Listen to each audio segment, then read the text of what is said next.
Buenas tardes. Este es el video de la tarea de Historia del Pensamiento en la Universidad Panamericana de la segunda semana. Nos piden reflexionar sobre los valores tradicionales en Grecia antigua y el México contemporáneo, sobre la base de la lectura de algunos capítulos de la Ilíada y de el económico de Jenofonte, y una reflexión con base en nuestra experiencia del México actual. La Ilíada es el texto fundamental para la cultura occidental. Narra la guerra, el asedio de Troya por parte de los griegos, que tiene como antecedente y causa el rapto que el príncipe troyano, Paris, ha hecho de Helena, esposa de un guerrero rey griego, Menelao, que Paris, abusando de la hospitalidad, enamora a Helena y se la lleva a Troya. Lo que no nos queda claro es que si el rapto es consensuado o no. Sin embargo, Helena sufre mucho. La figura entonces de la mujer en la Ilíada es de sino trágico. La guerra ocurre por el robo de una mujer. Una mujer es la causa de este evento trágico. Y en la narración se nos van revelando diversas personalidades femeninas que ocasionan algunos disturbios en la armonía de los hombres, de un lado, básicamente de los griegos, y también del otro.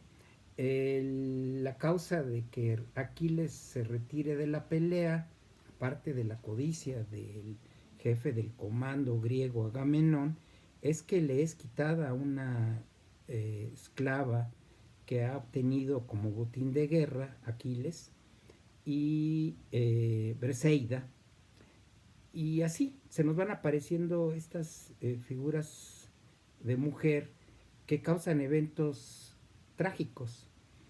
Lo que se nota en el cuerpo de la lectura es la subordinación que en todo momento se tiene, tanto en el plano terrenal como en el plano celestial, porque los dioses, que tienen una interacción continua, constante, en intromisión en esta guerra, también tienen dioses y diosas, pero el supremo es un hombre, no hay una mujer. Y las mujeres también tienen un papel de subordinación. Si bien Hera le discute, esposa de Zeus, le discute a finalmente se impone la voluntad del poderoso dios Zeus. Incluso la diosa Tetis, madre de Aquiles, el principal guerrero y héroe griego, eh, es forzada a casarse con Peleo por mandato de Zeus y la ayuda de Poseidón a Zeus. La obligan a casarse, a desposarse, no lo hace por voluntad propia.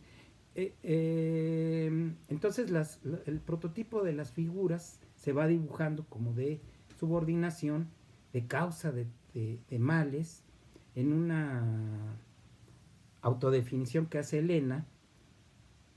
Se flagela, se denomina como una perra, es un adjetivo gravísimo, entonces que causa los males, la guerra. Y ese es otro elemento, es el de la mujer abnegada, subordinada, como Andrómaca, que le pide a Héctor no continuar en la guerra, pues la dejará viuda y a ella y a su hijo huérfano.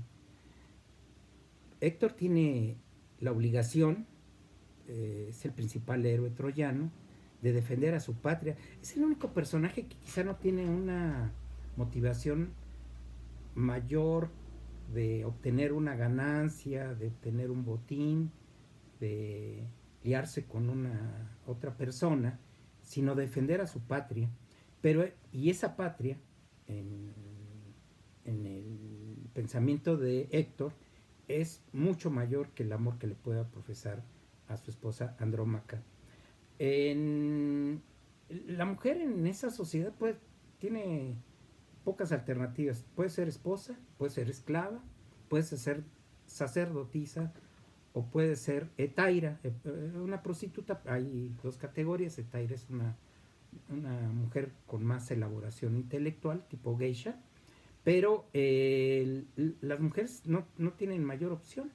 Héctor es comandado para que reúna mujeres y le recen a Atenea, le imploren que deje de estar del lado de los griegos para que no sean derrotados. El caso es de que la sumisión siempre aparece una mujer en segundo plano. Si bien importante, no deja de ser secundaria. Y otro elemento que también nos aparece en la descripción de las mujeres es que estas deben de estar en casa haciendo las labores propias de una casa, en el telar, preparando los baños del esposo, el agua caliente, y así. Cuando Aquiles regresa a la batalla por la muerte de su gran amigo Patroclo en manos de Héctor, en batalla mata a Héctor. Andrómaca no sabe que ya murió y le está preparando todo para recibirlo adecuadamente, el baño, la comida, con sus sirvientas. Entonces, cuando sabe que Héctor ha muerto, en un momento muy conmovedor del relato, quema la ropa de él. El cuerpo de Héctor no es regresado por Aquiles, en venganza por la muerte de su amigo Patroclo, y ella sabe ese destino que aparece en cada momento en este momento de la historia y de la narración griega, que el destino ya está predeterminado, el fatalismo, el sino, y ella sabe que cuando sea derrotada Troya, ella será un botín de guerra, que será tema de otros capítulos de la literatura. Sin embargo, pues nos aparece una mujer subordinada y que debe de estar en casa y a veces en el templo. Es Jenofonte quien nos describe de una mejor manera la especificidad de la función de la mujer en esa sociedad troyana. Tengo que acotar algo. La Ilíada se sabe, no hay una precisión exacta del momento en que fue publicada, digamos, pero es hacia del siglo VI antes de Cristo, y se tiene mejor nota del económico de Jenofonte, que se sabe que alrededor de 360 antes de Cristo fue conocida. En esta obra, utilizando el método del diálogo, Sócrates es el elemento principal. En una disquisición con Cristobulo, un amigo de él, eh, empiezan a platicar sobre la administración y sobre las condiciones en que se debe de llevar un buen gobierno. Es un manual de buen gobierno también y de administración, el económico. Lo relevante para lo que nos atañe es la disquisición que tiene con Iscómaco, un hombre de bien.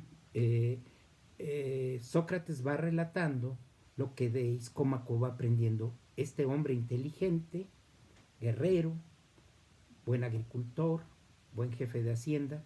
¿Y cuál es la función que debe de tener la mujer en virtud de lo señalado por Iscómaco? Debe de ser, primero que nada, casada temprano. Revela que a los 15 años tuvo a su mujer. Ella tenía 15 años. Entonces, para que él tenga tiempo de enseñarle todo lo que le compete a una dama en esa época. La otra condición es que debe ser recatada y debe estar presta a aprender. El caso es de que ella tiene que elaborar las actividades de adentro, es decir, lo que la casa significa, el manejo, administración de una casa, mientras que el hombre tiene que ver lo de fuera, la agricultura, la guerra, el comercio, la obtención de los víveres, etcétera. Pero entonces el matrimonio, se nos dice aquí, que tiene tres funciones fundamentales: el tener hijos, el que el esposo y la mujer, el esposo y su esposa se cuiden cuando sean viejos, y la otra el techo, que es no otra cosa que la casa, las posesiones de la pareja. Y es menester y es obligación de la mujer bien cuidar de la hacienda, de la casa, y es obligación del hombre defender la casa, sea económicamente, procurándose todos los medios para que la convivencia se lleve a bien, los hijos puedan ser bien alimentados, los esclavos puedan producir adecuadamente, y la guerra. Entonces, las dos actividades que nos revela Jenofonte como más nobles son la agricultura y la guerra. Esto tiene que ver con el desprecio que en el texto se nos enseña de las actividades manuales, porque dicen que estas provocan afeminamiento en los hombres al estar en un espacio cerrado y la mayor parte de ellos sentados, de tal manera que no ejercitan, no están preparados para la guerra, y generalmente los que hacen este tipo de trabajo son contrarios a la buena ciudadanía y a la defensa del territorio, porque no tienen estímulo físico ni espiritual para sostener una idea de esta naturaleza. Eh, Iscómaco va platicando con Sócrates y nos da algunos otros detalles. Por ejemplo, que la mujer debe ser muy cuidadosa en la administración de la casa y muy ordenada. El orden es fundamental, dan ejemplos muy interesantes. Y Sócrates le dice que ve una mentalidad viril en la esposa de Iscómaco. Ese es un gran halago. Comparar a una mujer en esa sociedad a un hombre, wow, eso se trata de algo relevante. Era una mujer relevante la esposa de Iscómaco.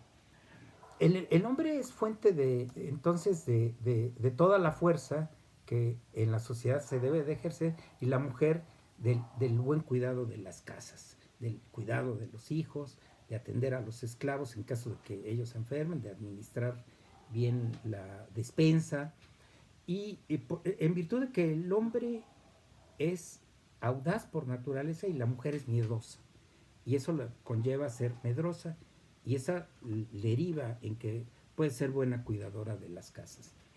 Esta Grecia arcaica pues es patriarcal. Tengo que señalar que Jenofonte es un escritor primario en la lectura de la historia del pensamiento económico, y él es un defensor del statu quo. En una sociedad donde él piensa que el esclavismo es cosa buena, dice, los enemigos que esclavizan a alguien son hombres de bien, los obligan a ser mejores a muchos haciéndolos corregirse, y les hacen llevar una vida más agradable el resto de sus días. Y junto con esto pues está la condición de la mujer. Tiene que estar subordinada, aprender del hombre, quien le va a enseñar, es su obligación del hombre enseñarle. Y bueno, esta es la conclusión de esta etapa. La reflexión respecto a el México actual, tengo que decir que pues en 1887 se gradúa la primer mujer médico en este país, Matilde Montoya. Ella tuvo que superar muchos obstáculos, incluso cuando le va a obtener el título de médica, se le niega porque el formato dice doctor en masculino y no dice doctora o médica. Entonces, pues le niegan la graduación, la titulación. Interviene Porfirio Díaz y le avisa a las autoridades que él va a ir a la graduación de esta mujer, y pues tienen que ceder las autoridades. Pero es un personaje relevante y nos da un dibujo de lo difícil que enfrentaba una mujer que quería estudiar hacia fines del siglo XIX. En el siglo XX hay infinidad de epopeyas de la mujer en el gobierno socialista del sureste. Hay una convención feminista de Carrillo Puertos hacia los años 20. Participa activamente, por ejemplo, en la expropiación petrolera, en la recabación de fondos, hay infinidad de anécdotas que denotan la activación de la mujer en el México contemporáneo. Sin embargo, es hasta 1955 que puede ejercer el derecho al voto en unas elecciones federales. En términos de historia, pues 1955 es apenas ayer para nosotros. Y otra cosa que denota que hasta hacía esta condición de sumisión al que se le ha mantenido la mujer en el México, en nuestro México, es la famosa epístola de Melchor Ocampo. Esta, hasta 2006, 2007, deja de ser leída por los jueces cuando había un matrimonio civil. Nada más leo dos párrafos. Dice: el hombre cuyas dotes sexuales son principalmente el valor y la fuerza, debe dar y dará a la mujer protección, alimento y dirección.